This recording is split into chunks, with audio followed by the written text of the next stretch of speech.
안녕하세요. 렌토입니다. 세이노의 가르침, 렌토가 읽어주는 세이노의 가르침, 이제 벌써 5번째 시간입니다. 지난번에 이어서요, 페이지 59에서 연결해서 시작하겠습니다. 59페이지 덧붙이는 글로 시작합니다. 위의 글과 관련하여 내 생각이 요즘도 문재인 정부 시절을 의미한다. 마찬가지인지를 묻는 독자들이 있었다. 나 같은 베이비붐 시대에는 산업화 시대를 거치면서 자산 형성이 비교적 손쉬웠으나 지금은 아파트 가격이 엄청나게 뛰어오르는 절망의 시기인데 여전히 미래를 미리 계산하지 말라는 말이 맞냐는 것이었다. 내 대답은 동일하다. 지금 시기에도 미래를 미리 계산하지 말아라. 끝없이 올라갈 것만 같았던 부동산 가격도 이미 2022년 중반부터 하락 일변도로 바뀌었지 않은가. 가까운 10여 년 전하고 비교하여 보자. 2006년부터 2008년까지 부동산 가격은 최고 상승을 이어갔다. 2006년 12월 4일 한겨레 신문은 11월 집값 광풍이 불면서 집값 상승률이 16년 만에 최고로 올랐다고 보도했다. 하지만 2009년 말부터는 아파트값 하락세가 본격화된다는 뉴스가 나오기 시작하였고 2010년 도부터는 집값이 하락하는 가운데 전세만 강세로 이어지는 현상이 지속된다. 즉 2010년부터는 집값이 안정적이었고 실업률도 낮았는데 그때는 희망이 넘쳐났을까? 한겨레 21에서 2010년 4월에 발표하였던 탐사기획 영구 빈곤 보고서를 보자.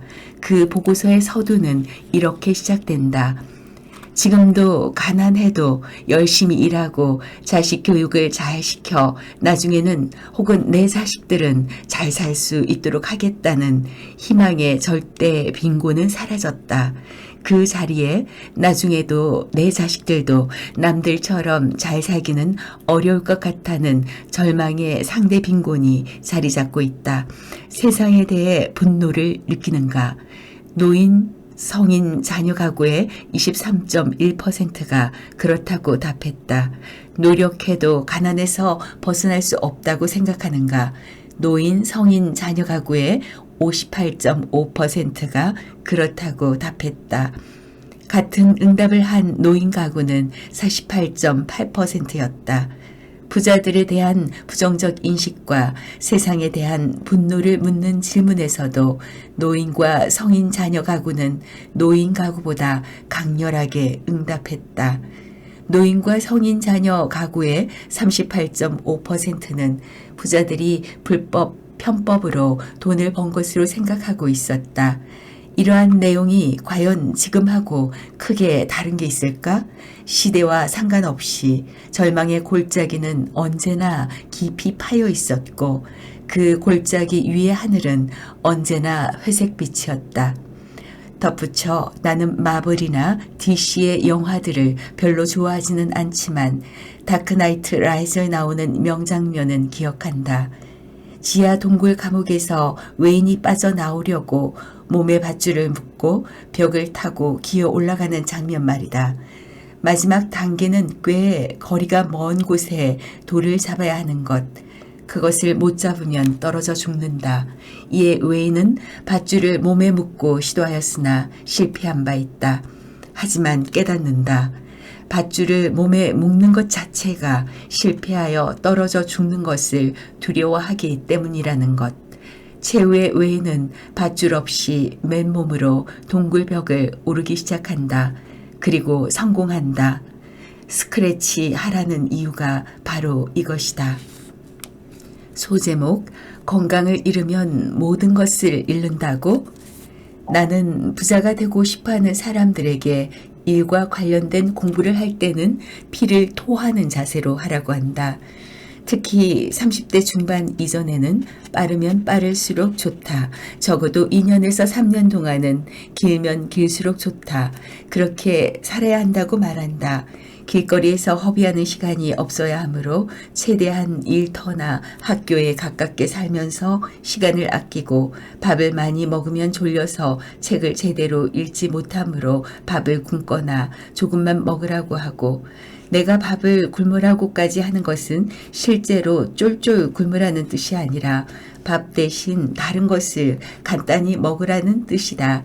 시간을 철저하게 아끼려면 라면 하나를 끓여 먹는 시간도 아껴야 하므로 그냥 생으로 씹어 먹으라고까지 말한다. 너무했나? 실제로 나는 5개월에서 6개월을 아침은 안 먹고 점심은 미리 삶아놓은 계란 2개 혹은 라면 부스러기나 찬밥 물에 말아 먹기, 저녁밥은 작은 공기 하나 정도로 때운 적이 있다. 지금도 나는 아침을 전혀 먹지 않으며 오후에 식곤증을 없애고자 점심을 밥만 먹을 때가 많다. 내가 그렇게 말을 하면 사람들이 꼭 하는 말이 있다. 그러다가 건강을 해치면 모든 것을 잃는다고 말이다. 자기도 그렇게 해보았는데 위장병만 생기는 바람에 아직도 고생한다는 말도 하고 책상에 오래 앉아 있다 보니 요통만 생겼다고 하기도 하며 돈을 잃으면 조금 잃는 것이요 명예를 잃으면 많이 잃는 것이다. 그러나 건강을 잃으면 전부를 잃는 것이다 라고 강조하면서 역시 건강이 최고라고 말한다. 정말? 그렇다면 건강 걱정하면서 그렇게 계속 튼튼하게 살아라. 81년부터 90년까지 10년간 언론에 게재된 자살 기사 중 411건을 분석한 논문, 그 논문에 따르면 자살 동기는 경제적 가난이 86건, 21%로 가장 많았고 다음으로 정서적 갈등 79건, 19%, 부부 갈등 66건, 16%, 학업 문제 24건, 6% 등의 순이었다.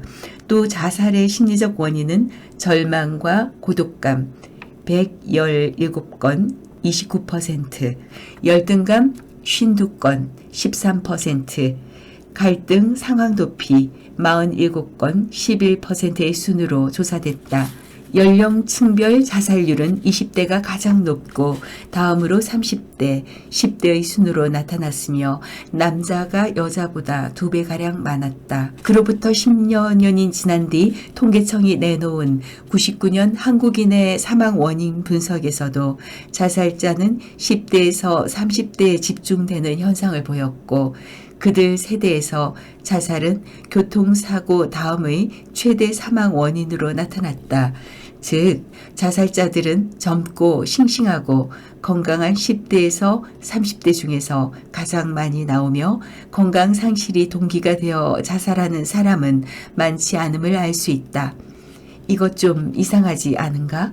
흔히 사람들은 건강을 잃으면 모든 것을 잃는다고 하고 모든 것을 잃었다고 당연히 절망하여 자살할 것 같은데 그런 이유로 인해 자살하는 사람들보다는 건강하고 탱탱한 몸을 갖고 있음에도 살고 싶어하지 않는 사람들이 대다수라는 사실 말이다. 건강하면 모든 것을 다 가지고 있는 것이나 다름없는데도 왜들 그렇게 죽으려고 하는 것일까?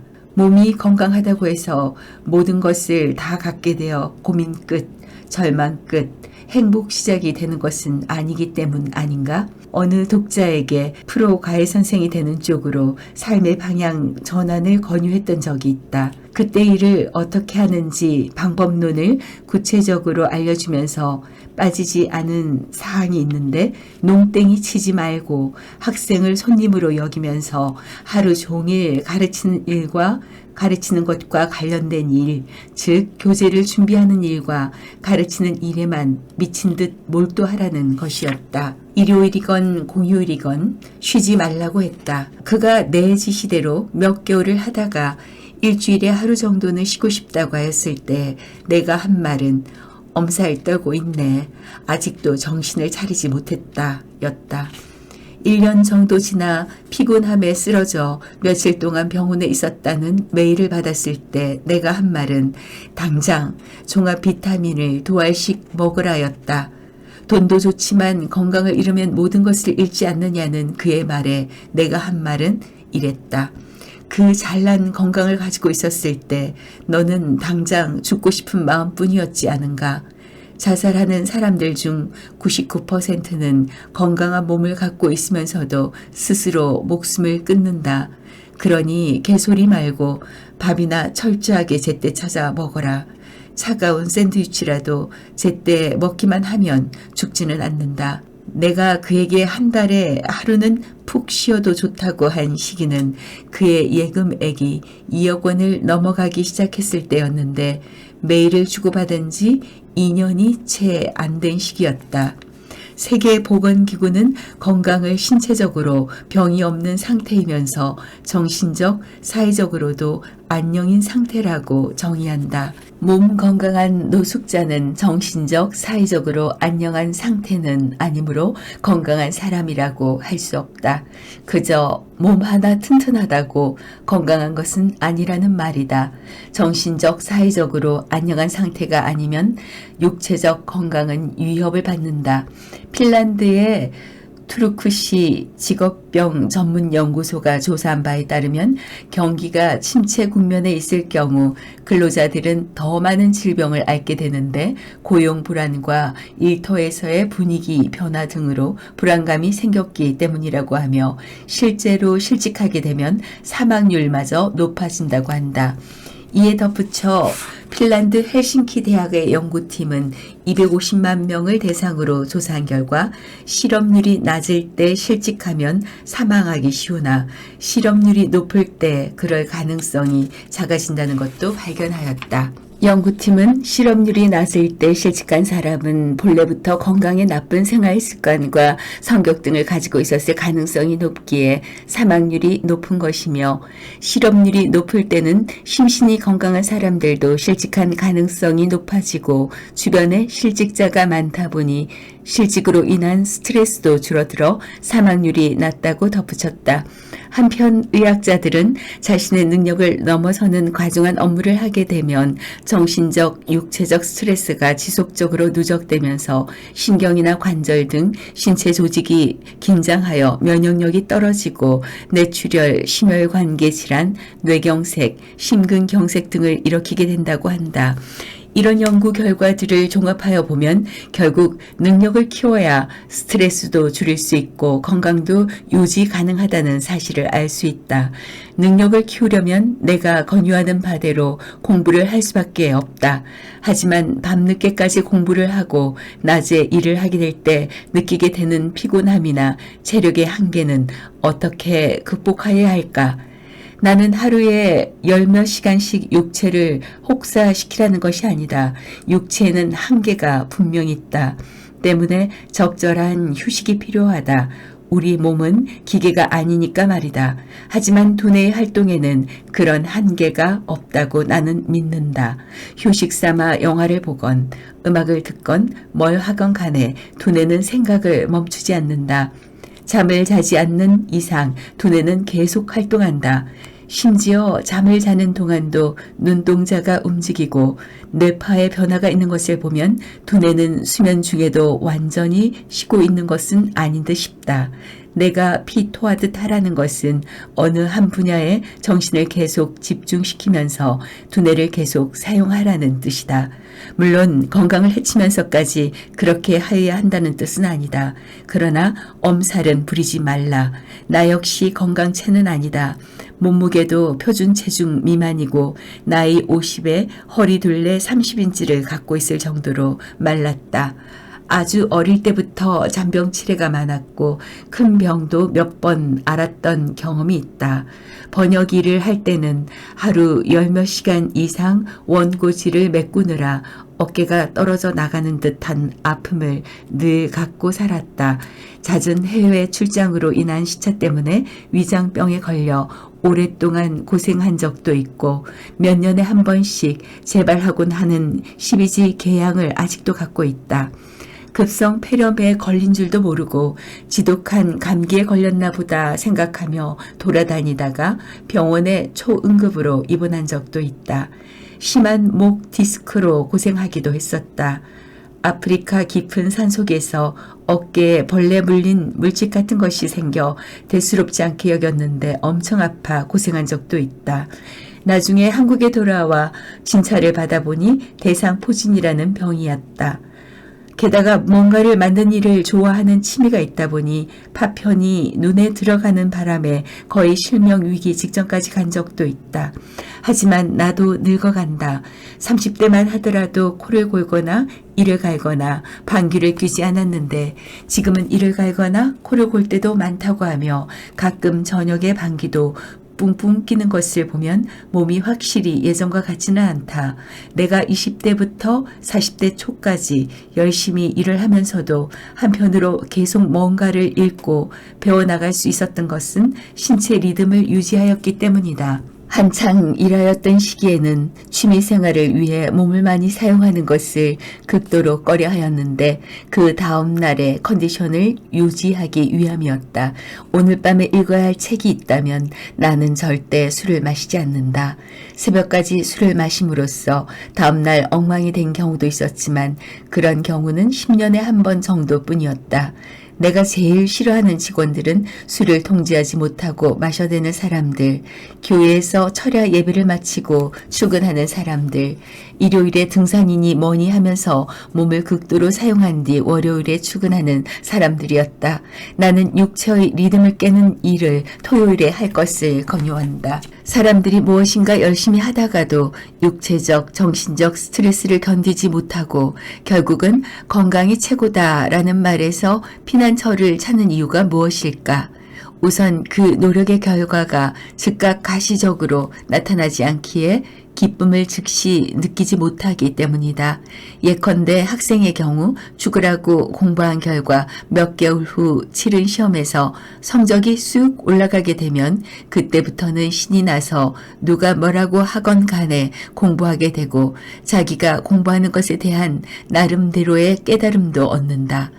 그러나 그렇게 노력하였음에도 불구하고 성적에 변화가 없었다면 노력할 마음은 사라지고 오히려 육체적, 정신적 스트레스에 시달리게 되면서 소화가 안 된다느니 등등 갖가지 질병을 달고 다니게 된다. 사람들이 노력을 열심히 하지 못하는 이유 역시 비슷하다. 몇 개월을 열심히 해보아도 수입이 즉각 느는 것도 아니고 남들이 알아주는 것도 아니다. 가시적 효과가 바로 나타나지 않으니 필요성을 느끼지 못하며 결국 실증만 느끼게 된다. 쉬고 싶어진다. 그렇다면 육체적, 정신적 스트레스에서 벗어날 해법은 무엇인가? 첫째, 가시적 결과를 외부에서 찾지 말고 내부에서 찾아라. 당신 자신의 노력을 인정해주고 칭찬하여야 할 주체는 타인이나 직장이나 사회가 아니다. 왜 상을 누군가로부터 받으려고 하는가? 상은 당신이 자기 자신에게 주는 것이 진짜이다. 새겨들어라. 훌륭한 화가는 자기 그림이 마음에 들 때까지 붓을 놓지 않는 법이다. 당신 역시 자신이 알고 있는 지식 수준에 스스로 흡족할 때까지 공부하고 노력하라. 스스로 얻게 되는 뿌듯함, 내가 여기까지 알게 되었구나 하는 벅찬 기쁨, 이런 것들을 소중히 여길 때 스트레스는 사라진다. 둘째, 쉬고 싶은 이유를 생각하여 보라.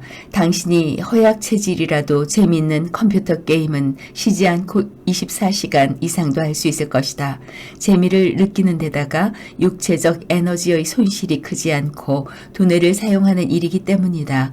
육체 노동이 아닌 일에서 자꾸 쉬고 싶어지는 이유는 재미를 느끼지 못하기 때문이다. 그러므로 몸이 비비꼬이고 실증이 날 때는 자기가 재미를 느끼지 못하는 이유를 스스로 파악하여야 할 것이다. 재미를 느끼기만 한다면 스트레스는 더 이상 주어지지 않는다. 셋째, 노력한 만큼의 대가는 반드시 주어진다는 것을 믿어라. 문제는 그 시기가 당신이 생각하는 시간보다 더 미래에 있다는 점이다. 이것을 나는 보상의 수리바퀴는 천천히 돈다. 가속도가 붙기까지는 이라는 말로 표현한다. 그러나 사람들은 그 사실을 모른다. 노력을 해도 대가가 주어지지 않는 일도 물론 있다. 미련하게 무조건 한 우물을 파지는 말라는 말이다. 넷째, 긴장감을 잃지 말라. 긴장감이 있다면 싫은 것을 오랫동안 억지로 하여도 탈이 나지 않는다. 전쟁터에서 식사도 제때 못하고 잠도 제대로 못 자는 병사들이 건강을 해쳐 죽었다는 말 들어본 적 있는가? 이것 아니면 죽는다는 긴장감 때문에 그럴 틈이 없다. 군대를 다녀온 사람은 알 것이다. 제 아무리 몸이 아파도 저 모 시간에는 정신이 번쩍 든다는 것을. 결국 모든 것은 당신 정신 상태에 달려있다는 말이다. 죽기 아니면 까무러치기라는 식으로 자기 자신에게 배수의 진을 치라는 뜻이다. 그래도 당신은 여전히 육체의 건강을 우선으로 친다고? 아무도 안 말린다. 그러나 그 튼튼한 몸이 도대체 왜 필요한지 그 육신의 존재 이유를 한 번쯤 생각하여 보면 어떨까? 그저 오래 살기 위해서 덧붙이는 글입니다. 내 건강이 어떠한지 묻는 이메일들을 자주 받는다. 최근에는 아직 살아계신일지에 대한 생각도 조금은 듭니다. 혹시나 영면하셨다면 명복을 빕니다. 라는 메일도 받았다.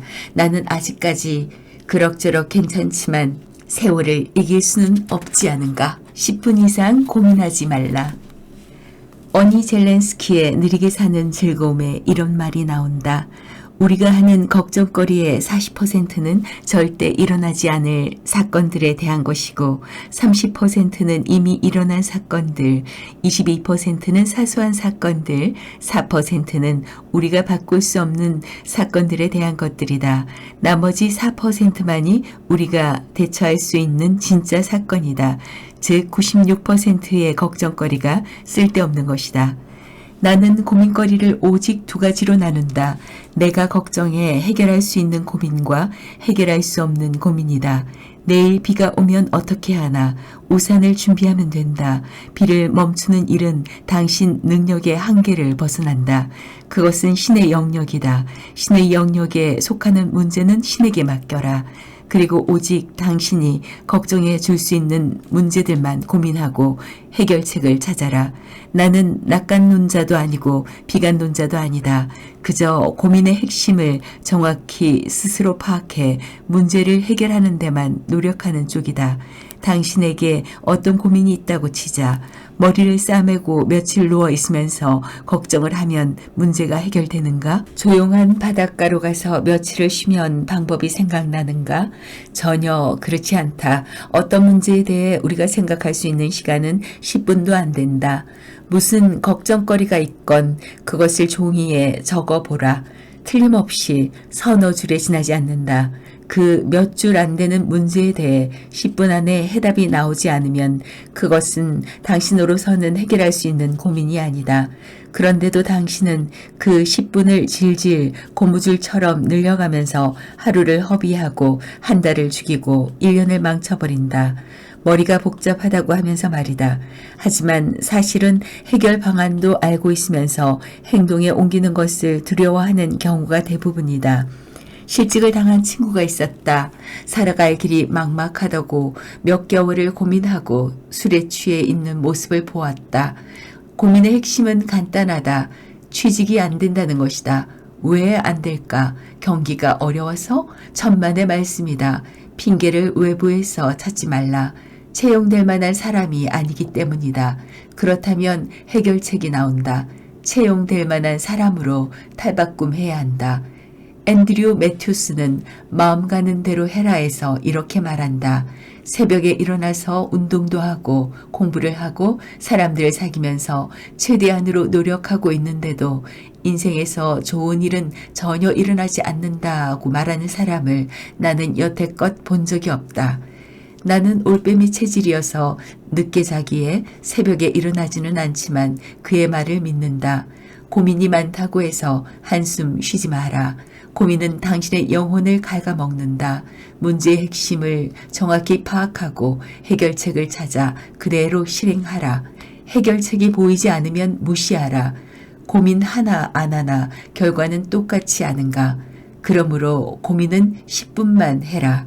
고민과 문제를 혼동하지 마라. 고민은 마음속으로 괴로워하고 애를 태운다는 뜻이고 문제는 해답 혹은 해결이 요구되는 상황을 의미한다. 고민이 어떤 문제에서 비롯된 것이라면 고민은 중지하고 문제를 해결하는 쪽으로 방향을 바꿔야 한다. 세이노의 가르침 페이지 69까지 함께 했습니다. 늘 건강하시고 행복하세요. 구독과 좋아요로 함께 해주시고요. 감사합니다. 다음 시간 다시 찾아오겠습니다.